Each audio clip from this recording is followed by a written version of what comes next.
Hey, can't you make this food taste better? It tastes a little off. Come on, make something better. Shouldn't a housewife be able to cook like we're eating out at a restaurant? No, this is normal.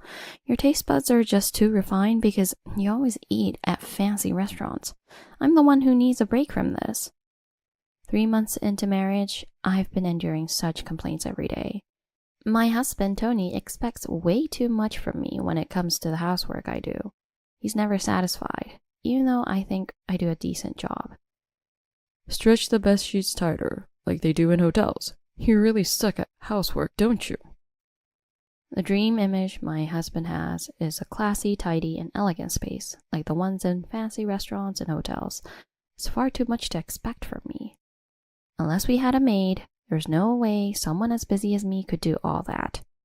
If you're being picky about it, then why don't you do it yourself? Whenever I say this, my husband becomes quiet.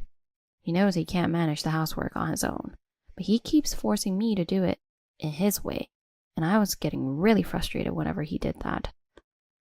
Oh no, I left my wallet at home to go shopping. Am I too tired these days?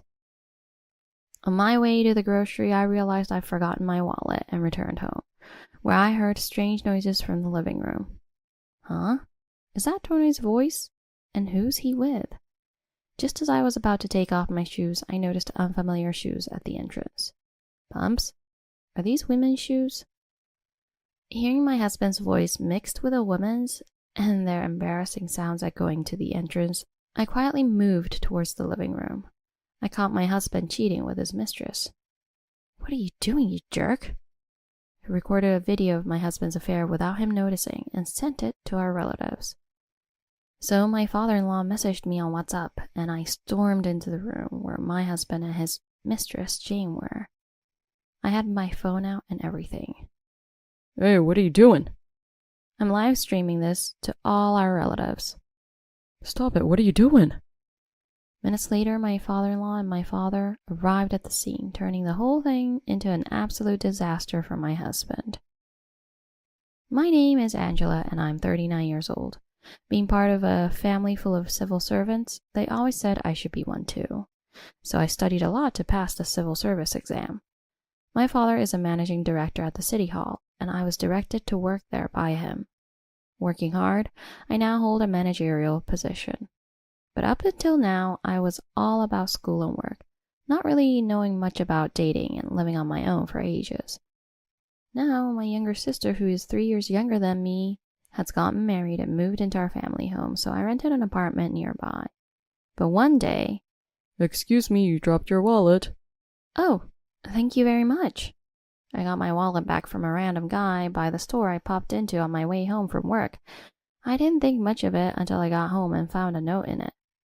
I'm waiting for your call. Along with his name, there was also a phone number written on the note, and I had never experienced anything like this in my life. Hello, are you the person who found my wallet?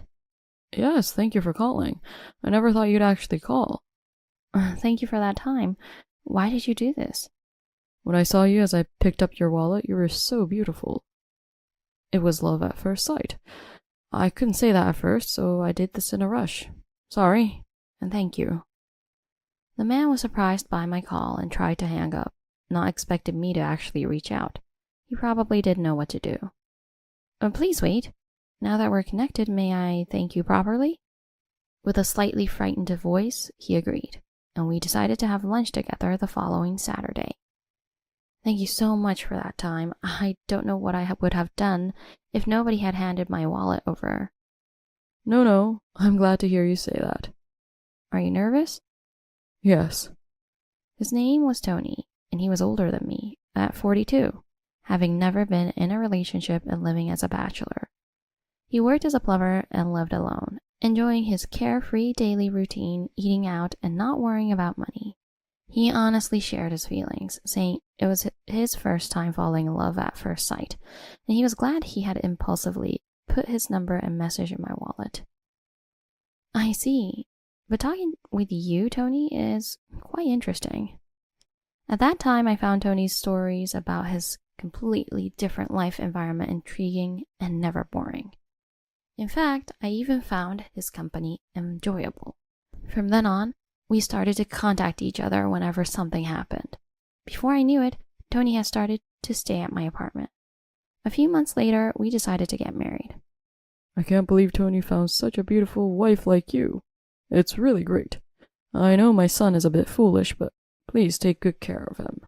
That's what my father-in-law said when we greeted each other. I felt guilty for having assumed that Tony's family wasn't wealthy based on his appearance and demeanor. Tony's family home was actually quite large and impressive. Hey, what did your dad do? He has a pretty impressive house. My dad? He was a police officer, a strict one at that. I hated him and always rebelled against him. A police officer? Wow, that's impressive. Not really. Try living with him in the family, it's annoying. At that moment, I couldn't understand my husband's point of view. To me, having a police officer as a father seemed strong and reliable, right? Oh, I see. That was all I could reply at the time, and then our married life began. However, this marriage turned into a hellish life beyond imagination due to my husband's excessive ideals about women. Hey, what's up with this food? Can't you make something tastier? What do you mean? Is this really that bad? It's alright, but it's just too basic. Why not make it more fancy like the ones in nice restaurants? I'm not a professional chef, you know. I can't do that. And you've been living with me and eating my food all this time. How can you suddenly say this? Living together and marriage are different. I thought if we got married, your cooking skills would get better. Ugh, what a disappointment. This is the limit of my cooking skills. Don't expect magic for my dishes. Isn't it normal to expect changes after getting married, though? As if. I'm not a wizard or anything, okay? He expected us to have the same lifestyle as if we were always eating out at posh places or staying in nice hotels. Even though we had been living together for about 3 months and he should have understood my standard of living, he seemed to think that marriage would magically improve the quality. I thought, could a man who's been single until 42 have such fantasies? Isn't that too much of a dream for women? Keep in mind how great things still were before when you judge my housework abilities. I can't always reach that same level of perfection. Ugh, you're so useless. Try harder to improve the quality. He had never behaved like this before marriage. Being older and having never been in a relationship had been a complex for him. He was modest, almost fearful of women, and treated me kindly. Yet, after getting married, he flipped like a switch, began saying harsh things, and looked down on me as if I were far from his ideals. I never thought he was this kind of person. But still, I remember the Tony I dated, believing that with time he would return to his old self. However, that was naive thinking on my part. Can't something be done about this slightly off-tasting food? Come on, make something better. Isn't it normal for a housewife to be able to cook like we're eating out at a restaurant? That was all my husband kept saying over and over again. When he was single, he couldn't cook, so he often visited various restaurants to enjoy good food. Because of that, his taste had become refined, and he started criticizing my cooking as terrible and poor. I thought, he used to say my cooking was tasty when we were living together. Who does he think he is? His complaints continued for about 3 months. Initially, he did not call the food bad, but lately he had begun to do so openly, which made his words even more infuriating. Why don't you just make your own food if you're going to complain so much? You've been to plenty of delicious places. Surely you can make something tasty. How could I possibly cook? I'm not a housewife. Think about what you're saying. No matter what I said, my husband would just argue back and make excuses. When he found a spot that wasn't perfectly cleaned, he would scrutinize it like an annoying mother-in-law, constantly criticizing me. He'd say things like, "Clean properly, it's dirty here." Or, "I never thought you were incapable of handling housework that much." He'd often shout at me, insisting he wouldn't do anything and just got stressed for nothing. I'm getting frustrated with how bad you are at doing housework. Can't you do something about it? Try to do it properly. I am doing the housework properly. I told you before this is my limit. Can't you understand how hard it is to manage housework while working? Wow, funny to hear that from you, someone who works at City Hall. You're doing overtime because you're incompetent, right? If you were competent, you could go home on time, right? Don't make excuses for your lack of skills. Try to improve. That's why I keep telling you every day. He didn't understand anything. I had indeed told my husband that I was a City Hall employee, but I had not yet mentioned that I hold a managerial position. Maybe I should have mentioned that at the beginning, but now I was so appalled by his attitude that I didn't even want to say it anymore. But I had reached my limit of patience. I was determined to speak up and make him understand when he finally crossed a line that he should never have, touching my last nerve. It was a Sunday around noon, and as usual, I was heading to the supermarket to buy groceries for the week. As I drove to the store and realized I had not put my wallet in my bag when I parked, the bag opened and rolled out of the passenger seat. After searching for a few minutes under the assumption that it had fallen underneath the seat, I couldn't find it anywhere in the car. Oh no, I forgot my wallet at home to go shopping. Am I tired lately? I usually shopped at a discount supermarket about an hour away from my apartment, where food items were sold cheaply. After that, I decided to head back to the apartment to get my wallet, knowing it would be evening by the time I got there. Upon arriving and opening the front door, I heard suspicious noises coming from the living room. Huh? Is that Tony's voice? And who's he with? As I was about to take off my shoes, I noticed a pair of women's shoes smaller than mine. Pumps? Are these women's shoes? I knew for sure right then. Women's shoes at the door and weird noises from the living room. It has to be my husband and some other person doing something sketchy. It all clicked. He's cheating on me? He's never been in a relationship before he met me, and now he's cheating? I thought of an affair, but considering my husband's past, it seemed unlikely. However, given his recent attitude towards me, it wouldn't be surprising if he really was having an affair. I quietly headed towards the living room, trying not to make a sound. The embarrassing noise I had heard from the entrance grew louder and reached my ears. This woman is too loud. She shouldn't be enjoying herself in someone else's house. To get to the heart of the matter, I slightly opened the living room door to peek inside. There I caught my husband and his mistress, Jane, in the act. What are you doing, you jerk? My anger reached its peak. He had constantly complained about my housekeeping, built up stress on his own, and now he was cheating. Seeing my husband's actions, I was disgusted and began filming the scene through a crack in the door, live streaming it to all our relatives. Then a message from my father-in-law popped up on my WhatsApp. Punish that fool at a good time for you, Angela. Keep streaming as you barge into the living room. I'm on my way. At the same time, my father also contacted me, expressing his anger. I'm coming too. There's no choice but to lecture Tony. And that's when our counterattack began. I took my moment and burst into the living room. The two jumped up from the sofa, covering themselves with their hands and starting to complain. Hey, what are you doing? Live streaming to all the relatives. At that, the two were shocked and lunged at me. Stop joking. What are you thinking? Stop it. That's awful. Don't film people naked. Stop it now. What are you talking about? You have some nerve saying that while having an affair. As we were arguing, the front door suddenly slammed open and a bunch of people barged in. I thought, huh? It's just supposed to be my father-in-law and my father, right? Seems like there are a bunch of people. Just as I turned my gaze towards the living room door, my father and father-in-law burst in energetically. Huh? Dad? At that moment, following my father-in-law, two police officers in uniform entered, and seeing them, my husband panicked. Why? Why are there police here? Stop. Don't come near me. He freaked out and clung to Jane, trembling. However, Jane suddenly pushed him away and yelled, "What are you thinking? Clinging to me in this situation? Ugh, this is the worst." Huh? Ugh! It seemed my husband had instinctively clung to Jane upon seeing the police. I was completely taken aback, and both my father and father-in-law looked indescribable. What are you doing, you? Please stop.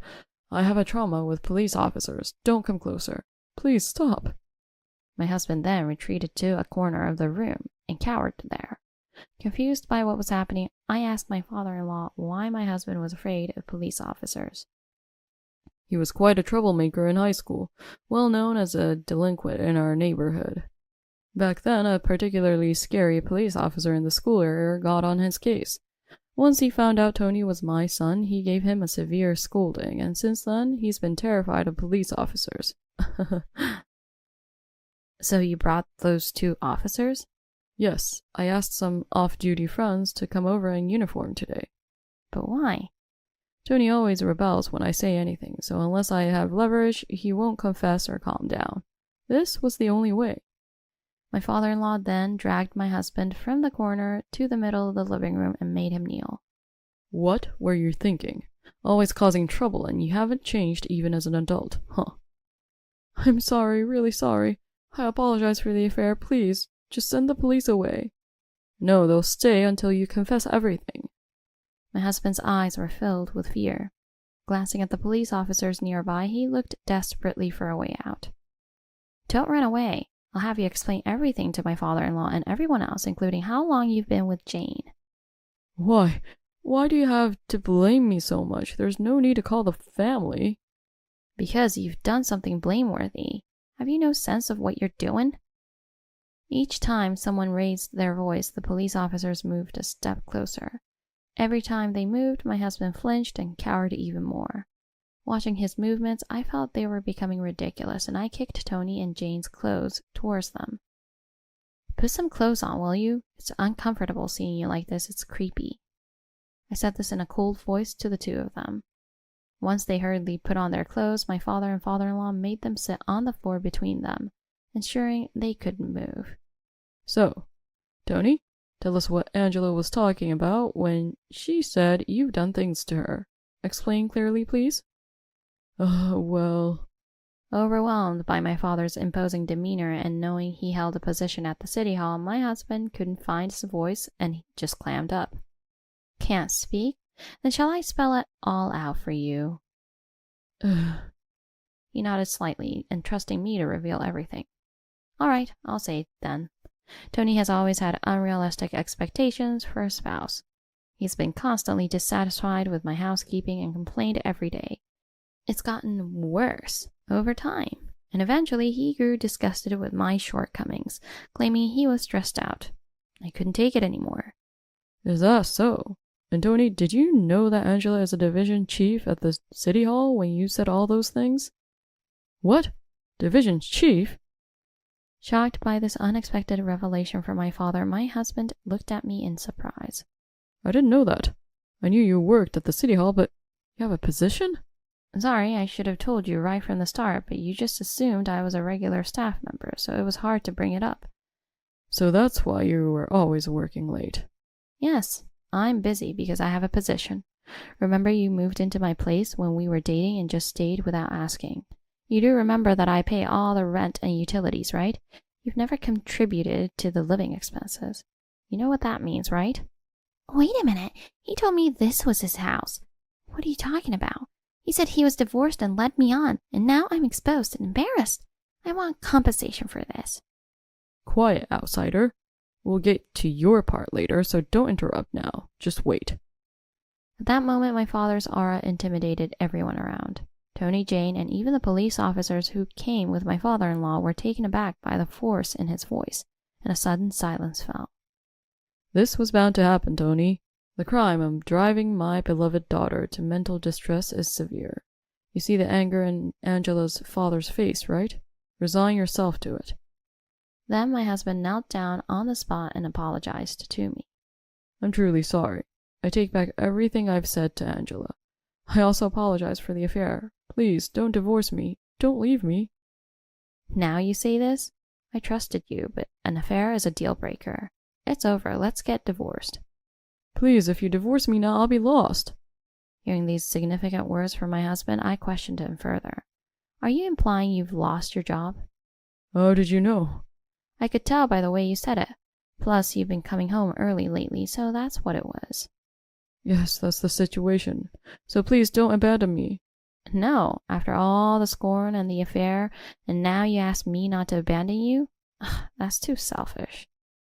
Just then, Jane slapped my husband. You're the worst. You lured me in saying I know lots of fancy places because I have money and lied about being recently divorced. And now you're begging your real wife not to leave you? What do you think of me then? You've gone too far. Pay me back for our dates. My husband's words left Jane in shock, and she continued to berate him while crying and shaking him. You were just deceived by my husband. Poor thing. I wasn't deceiving anyone. I really like her too. At that moment, another slap from Jane landed on my husband's cheek. Don't mock me. What do you mean I like her? Who's more important to you, me or her?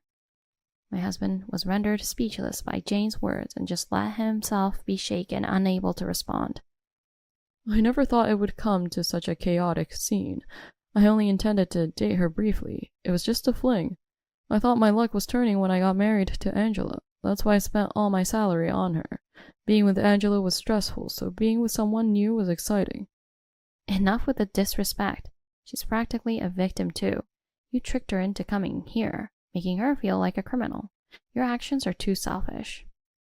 Freed from Jane's grasp, my husband once again knelt before us and apologized.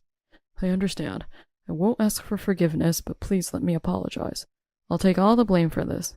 Please overlook her involvement. I really am sorry. If we divorce, I'll leave this house. Is that okay? You think that's enough to be forgiven? You've insulted my daughter. I can't just let that slide. You'll have to pay a decent settlement. Please wait. I'm unemployed right now. Can you please spare me from the settlement? No. You must atone for what you've done. Then my husband started crying and begging in front of my father. Please, I'm begging you. What should I do now without a job? Tony, how did it come to this? I knew you were careless, but to be discarded by your company too? I've always struggled at work, bullied and told, you're an idiot. Why can't you learn even one task after 2 years? But think about it. No one ever really taught me anything. Whenever I asked, they'd say, watch and learn. But they never really taught me anything. I tried my hardest, but couldn't do anything. So a month ago, they laughed and said, you're fired. I see. Did you choose the wrong company, or were you just not adaptable? I'm not sure. But maybe I also bear some responsibility since I disciplined you when you were young. Dan, is it really your fault? Tony is already 42 years old, a fully grown adult. It's not right for you to feel responsible. Isn't it Tony who should be taking full responsibility? Are you trying to appeal to everyone's sympathy like some tragic heroine? Shouldn't you be facing the consequences of your actions more seriously? I'm sorry. All I can do now is apologize. I don't know what to do. I can't sympathize with you, Tony. The way you treated my daughter, the affair, and even losing your job, it all seems like you brought it upon yourself. A 42-year-old adult who can't handle his job and gets bullied? Shouldn't you be more responsible? Aren't you still not independent?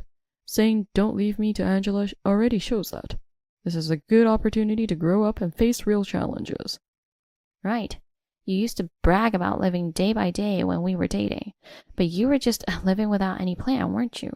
Weren't you actually kicked out of your previous apartment before you moved in with me?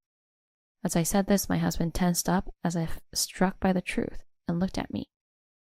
Sorry, you're right. I was living carelessly without any plans.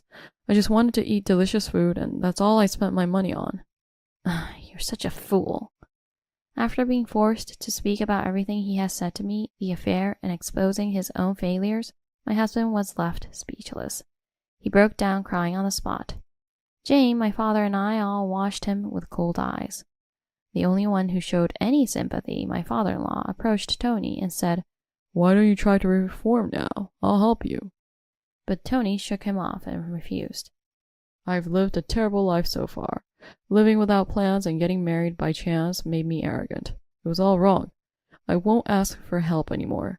I'll take care of it myself, Dad. I'm sorry for causing trouble. I'll manage on my own from now on, and I will pay the compensation.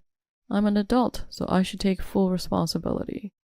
Tony said this with a serious look in his eyes toward his father. His gaze was earnest.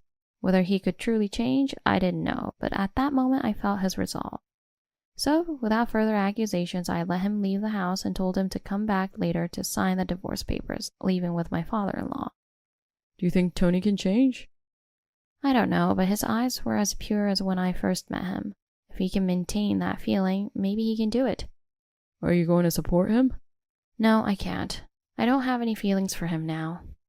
Jane, left behind, was listening to our conversations intently. What should I do? I don't know. Stop pretending like you're the one who got hurt when you were the one who cheated. You need to make things right. I'm sorry. It was wrong of me to be deceived by such a fool. I will pay the compensation. Jane diligently shared her contact information with me and quickly left the uncomfortable situation. It's like everyone here is a whirlwind of craziness. I'm just so tired. I said this and finally allowed myself to cry on my father's shoulder. Later, my husband came to the house brought by his father. His head was shaved, appearing to show an outdated form of repentance. Did you shave your head as a sign of repentance? No, it's more like I'm psyching myself up. I've decided to stop living a sloppy life. I see. His eyes were different from before. They showed a resolve to accomplish something. I'm really sorry for what happened. I told him I'd pay the compensation, but Tony is stubborn once he's made up his mind. He told me absolutely not. I will pay, so don't interfere. I want to believe in Tony, but after what happened, if there's any trouble, please call me, Angela. I heard this from my father-in-law. I want to believe in Tony too, but it's hard to trust him completely after being betrayed once. However, this time I decided to trust his serious eyes and leave him to his own devices. That said, I could only do so because my father-in-law said he would support me. Since then, Jane has paid the compensation properly, and Tony, although in small amounts, has been consistently paying compensation. Occasionally, I receive calls from my father-in-law. Tony is clumsy when it comes to relationship and being coordinated, unable to do anything smoothly. Even now it seems he's still being teased at work, but he's trying his best and hasn't come back home, living alone and insisting on doing it alone. Despite his clumsiness, my ex-husband is desperately earning money and managing to live. So far, he has been able to pay the compensation, but I feel like it might revert to how it was before at some point. It's really about how long he can keep up his willpower. I want to believe in him, but it's hard to fully trust him, probably because he's betrayed people before. I realized just how important trust is in relationships because of my husband's actions. Once trust is lost, it takes a long time to regain it. This is exactly what that means. As for me, I continue to live in the apartment, still single. Will I find love again? I think about it, but honestly, I don't feel like dating for a while. The incident has made me even more wary of love. Should I introduce you to a nice guy? When I visit my family home, my sister occasionally says this.